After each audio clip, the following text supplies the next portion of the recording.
What's happening everyone, my name is Alex and welcome back to a new review. Well, today's review is requested many times and I honestly don't know why.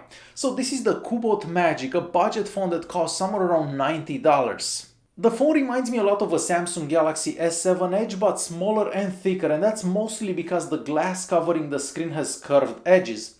Now unfortunately the screen is not actually curved, so only the glass covering the screen has curved edges. Everything else seems to be made out of plastic, so the frame, the back, everything is basically made out of plastic.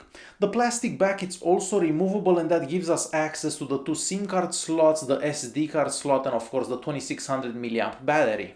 The battery life on this phone is decent but not exceptional, so you're gonna be able to make it through an entire day and get about 3 hours and a half of screen on time, which is not bad considering how small the battery is. For other specifications, we have the MTK 6737 CPU, which is a quad-core CPU. We have 3 gigs of RAM and 16 gigs of internal storage. Now, out of that 16 gigs of internal storage, we have about 11 gigs left, and the speeds are okay, but not the best that I've seen. But luckily, you can install an SD card as internal storage.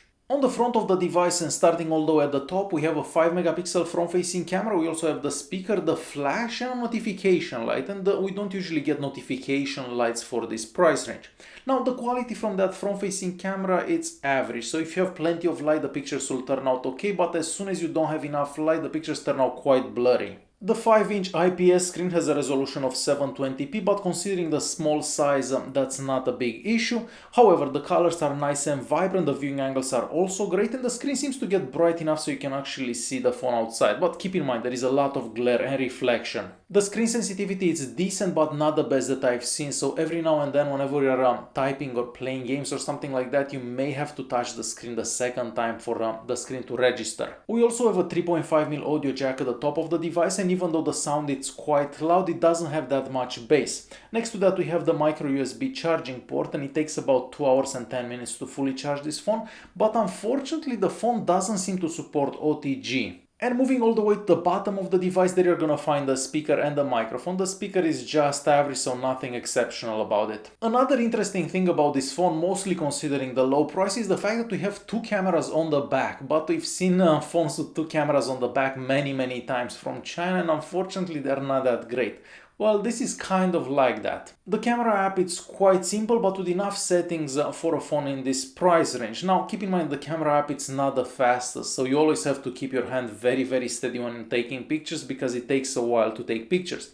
We also have an HDR mode in there which works okay, not the best that I've seen. The pictures are a bit overexposed when you use the HDR mode, but however, better than other phones that we've seen from China. The bokeh mode is very artificial as well, but in the same time it's better than a lot of other phones that we've seen from China, and mostly more expensive phones. So the pictures that I'm showing you right now are taken with this device, and as you can probably see, the phone does the same. So it basically makes a circle around the focusing point, and everything outside that circle is blurred out. So they don't look the best in my opinion. And moving on to regular pictures, so the pictures that you're gonna take with a 13 megapixel sensor on the back of the phone, those don't look too bad. With plenty of light, the pictures look quite good and they have a lot of detail, and considering the price of the phone, you can't really complain about them. And at night time, well, the pictures become kind of blurry and grainy, but again, that's very normal. Now keep in mind that the camera app is quite slow, so whenever you take pictures in low light, you have to keep your hand steady for like 3-4 seconds for each picture. Performance-wise, well, as you know, the MTK 6737 it's not a powerhouse, so of course the scores that we get on the Antutu benchmark and the Geekbench 4 are kind of low, but normal for this CPU. Now, because this is running Android 7 and has a very light skin on top of that, it actually performs much better than I was expecting. You can do some light gaming with it as well. Now don't imagine that the phone is gonna go great mostly at the maximum settings, but if you lower the settings a bit, most games that you're gonna try on it work quite good. The browser works decent as well. I mean, there is a bit of lag mostly when you're zooming in, zooming out on a page, but we've seen that happening in the past, and it's basically because the CPU doesn't have the power. But overall it works decent for the price, and of course the YouTube app also works good, mostly because the maximum resolution that we can select is 720p. The GPS unit inside this phone works okay, but not the best that I've seen. So it only takes a few seconds to find your location, but whenever you're driving in between tall buildings, it kind of gets confused. So you're driving on this street and the GPS is showing that you're driving on another street. Sometimes it only happens for like a couple of seconds and then it comes back to normal, but it's something to keep in mind. As for sensors, well, with that low price you can't really expect that much, so we only have 3 sensors available and no gyroscope, and that could be disappointing for some, but once again you do get what you pay for. The call quality is different, nothing too spectacular about it, but I wish the speaker on top here would be a bit louder because sometimes it's difficult to hear what the other person is saying, mostly if you're in a noisy environment. The phone also supports 4G connectivity, so can connect to 4G networks, but we don't have dual band Wi-Fi.